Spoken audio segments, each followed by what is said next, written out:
بكت سلمى من ينقذها؟ من يسمع شكواها المرة؟ من يملك حلا يسعدها لتعيش بلا قيد حرة؟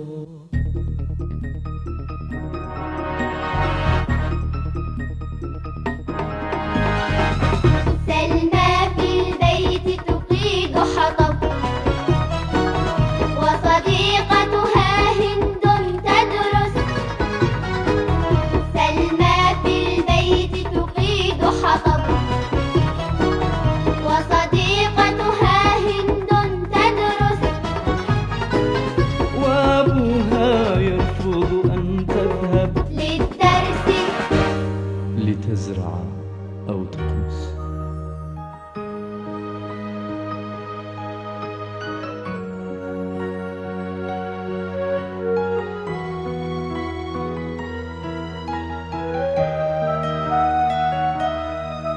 بالليل ينام على حلم وثيق ليبحث عن حلمي. ما حلمك قولي يا سلمى؟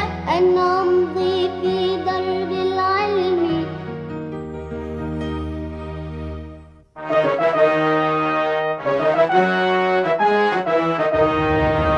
أن أصبح بلقيسا أخرى أو أروى من تلك الصفوة، وأمارس طبا هندسة وأكون معلمة وقدوة.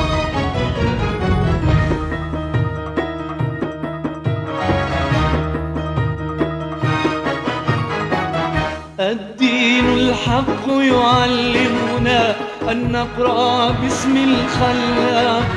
المال وما نجني يفنى، والعلم هو الباقي. والعلم